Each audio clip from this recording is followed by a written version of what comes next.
Let's just talk a bit of sport now, because Brighton suffered their third Premier League defeat of the season, losing 3-1 to Fulham at Craven Cottage last night. Elsewhere, Bournemouth beat Tottenham 1-0. That's the full-time whistle. Tremendous win here for Bournemouth. They've taken another mighty stop here at the Vitality, where they've beaten Arsenal, they've beaten Manchester City, and now they've beaten Tottenham Hotspur with a goal in the first half by the centre-half Dean Hussein in only his third league start for the club. And Tottenham out of sorts, out of form here tonight, and the manager cuts a pensive figure. Bournemouth 1, Tottenham 0. OK, let's speak to Tottenham fan and YouTuber Chris Cowlin and Bournemouth supporter Jeff Hayward from Back of the Net podcast. Good morning to you both. I mean, I'll start with you first, Jeff, if you don't mind. Bournemouth, they really did play like a team. They didn't give Spurs an inch to move. It's the levels that we've set this season. We play with real intensity from 1 to 90, and we did it again last night. It was fantastic. I'm thrilled. Still buzzing. Oh, good. I can hear it. It is a good morning for you, but not such a good morning for you, Chris. The disappointment for Tottenham, it continues. Morning, Jeanette. Yeah, I'm feeling very tired. I only actually got in a couple of hours ago, so I'm feeling very grumpy and very frustrated. And this inconsistency goes on during this season. A lot of Spurs fans are extremely unhappy at the moment with the players, the manager, calling out the board. The fans are even arguing amongst themselves at the moment about difference of opinion. So it's not that great at the minute. It's not that great. And I'm just looking online here. I could see off the back of the game yesterday, Ange Postecoglou, he didn't like what was being said by some of those fans. And they're starting to really turn on him, aren't they?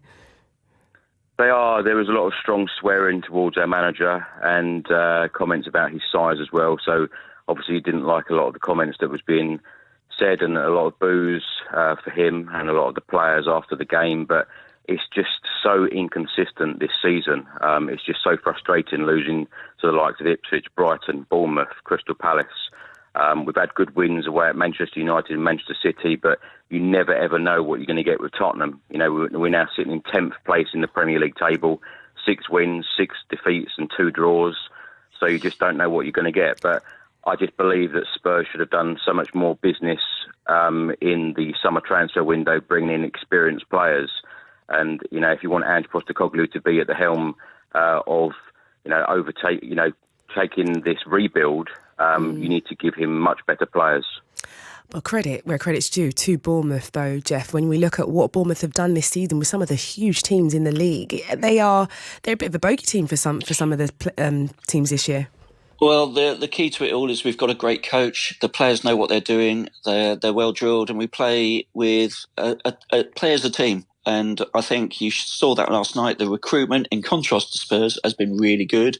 And some of the young players that have been given the opportunity, like Housen, who scored last night and had a man of the match performance, you know, they put it in for the boss. They really do. We all play with the one goal to win the game. Don't care who it is. Tottenham, Manchester City, Arsenal, whoever it is, we play the same way and it gets results. It does get results. I love that you just rolled them off. Tottenham, Man City, Arsenal. These are all the teams that Bournemouth have shown up against this year. What are you looking to do now in terms of pushing that forward, taking that confidence against those bigger teams? Well, I think we've got consistency issues, a bit like Spurs. You know, sometimes some of the smaller teams we struggle against. We lost to Leicester, we lost to Brentford this season in games where we created a lot of chances but didn't finish. Perversely, we didn't actually finish too many of our chances last night, but still won. And I think it's that clinicality in front of goal is what we've got to deliver. And I'm sure the boss is working on it. For you, though, Chris, Tottenham, I mean, your schedule coming up now is relentless, isn't it? You've got some really big games coming up. How much of a worry is that for you?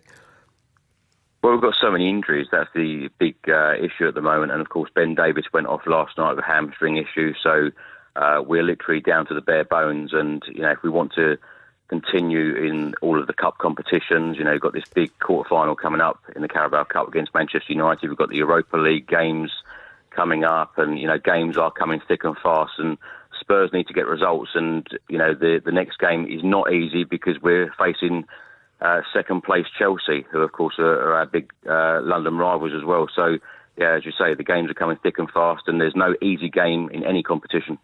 Okay, well, Chris, you get some rest, I think. Get some sleep.